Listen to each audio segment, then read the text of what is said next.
I studied the sample's emotional engine before building this. What makes it work is not just the betrayal, but the controlled voice telling it. The narrator is wounded, but not chaotic. She notices details. She lets humiliation sit in the room for a second longer than feels comfortable. The pacing moves from shock to context to tightening pressure to one cold, memorable act of payback. I kept that emotional truth, but changed the structure completely so it feels original. This version runs on a 3-day countdown, public shame, quiet evidence, and a revenge move built on timing instead of shouting, "Here's the full script," ready for voiceover. The loudest sound I have ever heard was not a scream. It was the click of metal around my 13-year-old son's wrists in the middle of a school corridor, while half his class stood frozen with their lunch trays in their hands. 3 days later, the police cleared him completely. And what I did after that is the reason my sister still cannot say my name without her voice shaking. If you have ever trusted someone simply because they were family and then watched them use that trust like a weapon, stay with me. This one may get under your skin a little. And if stories about betrayal, family pressure, and the exact moment a person stops being forgiving pull you in, like the video and subscribe, because this did not begin at the police station. It began with my sister smiling at me across a kitchen island 2 weeks earlier, like she wasn't already planning to destroy my child's life. My name is Leah Mercer. I'm 38, I live outside Columbus, Ohio, and until this happened, I believed I understood the rules of my family. I was the reliable one, the useful one, the one people called when something needed sorting, paying, lifting, smoothing over, translating into adult language. My younger sister Dana was different. Dana never carried anything if charm could carry it for her. She was polished, funny, photogenic in that exhausting way some people are. The kind of woman who could ruin your afternoon and still leave the room looking mistreated. Our sons went to the same middle school. Mine, Owen, is 13. Quiet, bright, cautious with people. He's the kind of kid who says thank you to bus drivers and alphabetizes his own books for fun. Dana's daughter, Sky, is bold, loud, and very used to never hearing the word no. A month before everything blew up, Owen reported Sky and 2 of her friends for cornering another boy in the athletics shed and filming him while they laughed.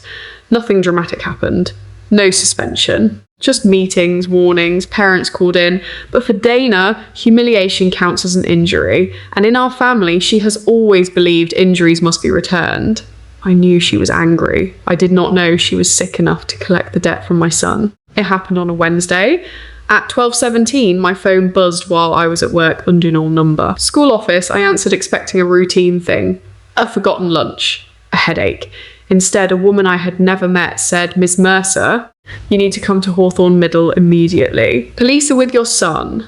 There are sentences that make your body go cold before your mind catches up." That was one of them. I don't remember the drive properly. I remember red lights. I remember my hands slipping on the wheel. I remember telling myself over and over, he is a child, he is a child, he is a child. When I got there, they did not take me to the principal's office first. They took me to a side entrance near administration, and through the glass in that narrow hallway, I saw my son sitting on a bench with his hands cuffed in front of him, his face. I still have no decent language for his face, not anger, not panic, worse, humiliation, the kind that burns so hot it goes white. A school resource officer stood beside him. Another officer was holding Owen's backpack open with 2 fingers like it was contaminated. Inside the front pocket, they had found a prescription bottle with pills in it and a folded note that said he planned to move them at lunch. Move them, that exact word. A word my son would never use in his life. He looked up when he saw me and said, "Mum, they're not mine." Not loudly. Not dramatically, just straight into my face, like he needed me to stay sane for both of us, and I believed him instantly. That is the part I need you to understand. I did not believe him because I'm his mother and mothers are blind. I believed him because I know my child's rhythms the way pianists know keys. I know when he lies about homework, I know when he hides a bad grade, I know what fear sounds like in his throat. That day he wasn't hiding anything. He was drowning in something done to him. The school had received an anonymous report that morning saying Owen was carrying pills and planned to sell them before last period. The message named his locker, named his bag, named the exact pocket. That is why they searched him. That is why they cuffed him. in front of other children, in front of teachers, in front of a boy who still sleeps with the landing light on if he's had a rough week.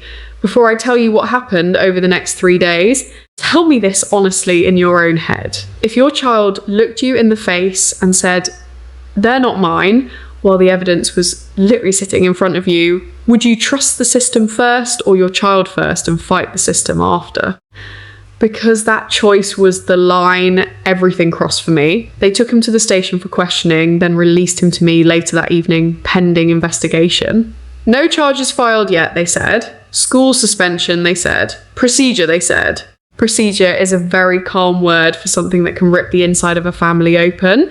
By 5 o'clock, people already knew. That's another thing about public shame. It travels faster than truth because it doesn't need proof.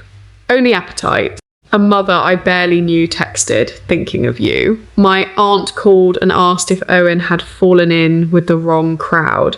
Someone posted in the parents' Facebook group about dangerous kids bringing drugs into school. Nobody used his name publicly, but they didn't have to. Towns like ours can do arithmetic with almost no numbers. At 8:41 that night, my sister called. Her voice was syrup. "Too smooth?" She said, "Leah, I've just heard. Oh my God, is Owen all right?" And maybe if I had been more tired or more naive, I would have missed it. But Dana has a habit when she lies. She overpronounces sympathy like she's reading it off a card. I said, "How did you hear?" A pause. Then she said, "You know how people talk." I said, "Funny. The school told me less than 3 hours ago." She laughed. A small one. Wrong temperature for the moment. That was the first second I knew, not suspected. Knew day 2 was quieter on the outside and much worse inside. Owen wouldn't go near his phone. He said he could still hear the hallway after he closed his eyes. He asked me very carefully whether handcuffs went on your record forever. He asked if teachers would still look at him normally. He asked if I believed him again before bed, like belief had to be refreshed every few hours or it might expire. I did not sleep that night. I pulled apart every inch of that day. The report named the exact pocket. The bottle had no fingerprints clear enough to help. The note used language that sounded borrowed. And the one detail that would not leave me alone was access. Who knew his routine? Who knew his locker corridor? Who knew exactly which morning I would not be there? Because I had payroll close out and couldn't do school drop-off? My sister Dana volunteered on campus every Wednesday with the office literacy group. Day 3 at 9:14 in the morning, Detective Ruiz called and my life split cleanly in two. The school had checked additional camera footage from the east corridor. At 7:46 a.m, before first bell, Dana had signed in as a volunteer, walked past the office, stopped outside year 8 lockers, looked both ways, and opened Owen's backpack while it sat outside the music room where students had left things during rehearsal. She was on camera for 11 seconds. Long enough. And the anonymous report? It had been sent from a free number created using an email tied to her event planning business. She had planted the pills herself. My son was cleared before noon. The school reversed the suspension. The detective told me charges for false reporting and tampering were being reviewed. The principal's voice shook on the phone when she apologised, but apologies are strange things. They can acknowledge damage without touching it. Because my son had still been handcuffed, that had still happened, and now I had to decide what came next. This is where people expect me to say I saw red. I didn't. Red is hot, fast, messy. What I felt was cold. Press says Dana lived on appearances. On school mums admiring her, on family members calling her the fun one, on being seen as trustworthy, maternal, impossible to imagine doing something ugly. So I did not confront her privately. I did not text. I did not scream. I let her come to me at 4:30 that afternoon. She pulled into my drive sobbing before she reached the front door.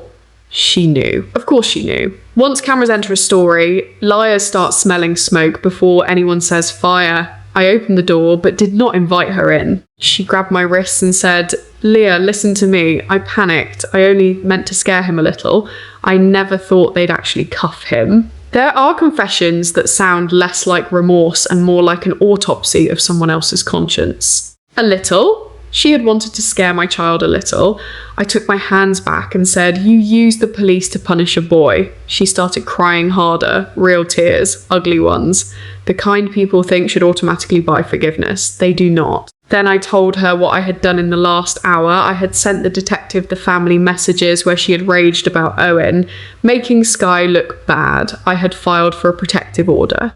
I had instructed a solicitor to begin a civil claim for defamation and emotional distress. And most importantly, I had forwarded the police clearance letter, the principal's written apology, and the camera stills to the PTA board, the district volunteer office, and every parent who had privately asked me whether my son was troubled.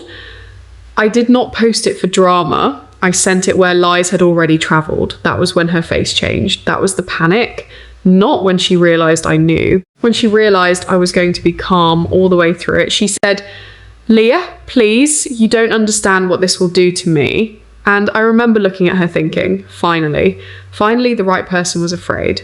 I said, "No, you don't understand what you did to him." She begged then, properly. Said Skye was upset about school, said she'd been angry, said family should handle things privately, said she would apologise to Owen herself. No, there are mistakes. And then there are decisions dressed up as mistakes because consequences arrive too quickly.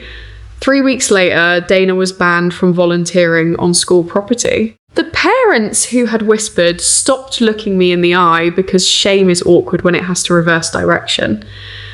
My son returned to school with the official record cleared, but I won't lie to you and pretend a piece of paper resets a child's nervous system. For months, he flinched when adults called his name too sharply. As for my sister, she sent flowers, letters, voice notes at midnight. One of them said, "I'm still your sister, maybe?" But blood is not a magic trick. It does not make cruelty disappear. It only makes it harder to excuse once you've seen it clearly. The last time she came to my house, she stood on my step crying and said, "Please tell me what I have to do to fix this." And I told her the truth. There are things you can repay: money, favours, time. You used my son's fear to get at me. That bill does not come with instructions. Then I shut the door, not dramatically, not loudly, just fully. And that, more than any lawsuit or school let or police finding, was the part she could not survive. Because for the first time in our lives, I stopped giving her access to the version of me that kept making room. So tell me honestly, if someone in your own family used your child as leverage to punish you, could you ever forgive them? Or would you have done exactly what I did and let the door close for good?